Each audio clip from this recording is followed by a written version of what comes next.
আসসালামু আলাইকুম, কেমন আছেন আপনারা সবাই? আমি মোহাম্মদ ইলামুল ইসলাম আছি মালয়েশিয়া থেকে। বরাবরের মতোই মালয়েশিয়ার কিছু তথ্য এবং আপডেট দেওয়ার চেষ্টা করবো আজকের এই গুরুত্বপূর্ণ ভিডিওতে।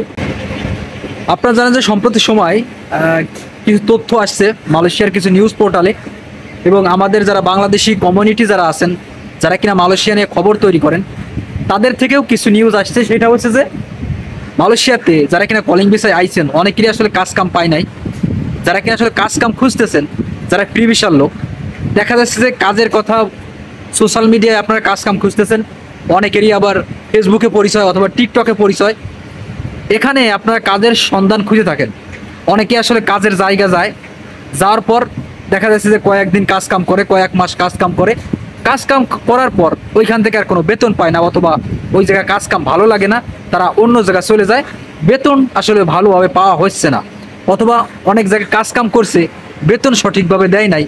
এরকম তথ্য কিন্তু বর্তমান সোশ্যাল মিডিয়াতে উঠে আসতেছে। এবং বাংলাদেশি কিছু কমিউনিটি যারা বাংলাদেশি শ্রমিক নিয়ে কাজ করেন, হ্যাঁ, যারা কিনা আসলে বাংলাদেশি মালয়েশিয়াতে যারা আছেন, বিশেষ করে তাদেরকে নিয়ে কাজ করেন, আমি আপনাদেরকে বলবো যারা কিনা আসলে এখন পর্যন্ত কাজ কাম পান নাই মালয়েশিয়াতে, আপনারা যদি কোনো কাজ কাম খোঁজেন, সেই ক্ষেত্রে অবশ্যই আপনার চেনা পরিচিত লোক ছাড়া আপনি কোথাও কাজে যায়েন না ভাই।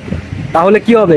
দেখা যাবে যে আপনি কাজ কাম করছেন, অথবা কাজ কাম ওই জায়গায় 1-2 মাস হয়ে গেছে, আপনার কিন্তু বেতন দিচ্ছে না, পরবর্তী আপনি কিন্তু আর বেতনই পাবেন না। সত্য কথাই যেটা, এটা বর্তমান সময় কিন্তু আসলে মানবতা বলতে কোনো জিনিস নাই। বাংলাদেশিদের মাঝে সবচেয়ে বেশি এই সমস্যা, সেটা হচ্ছে যে মানবতা বলতে কোনো জিনিস নাই। এরা মানবতা বলতে কিছু বোঝে না। আপনার কাজ কাম করায় পরবর্তী সময় টাকা পয়সা দেবে না। এই কারণে যারা কিনা কলিং ভিসায় নতুন আইছেন মালয়েশিয়াতে, আসার পর কাজ কাম পান নাই অথবা কাজ কাম খুঁজতেছেন, আমি আপনাদেরকে বলবো অবশ্যই সাবধান থাকবেন। বাংলাদেশি যেসব জায়গায় কাজ কাম করবেন, অবশ্যই সেখান থেকে আরও বেশি সাবধান। আশা করি বুঝতে পারছেন ব্যাপারটা। ধন্যবাদ সবাই, ভালো থাকবেন, দেখা হবে পরবর্তী কোনো ভিডিওতে। ততক্ষণ পর্যন্ত ভালো থাকবেন, সুস্থ থাকবেন, আল্লাহ হাফেজ।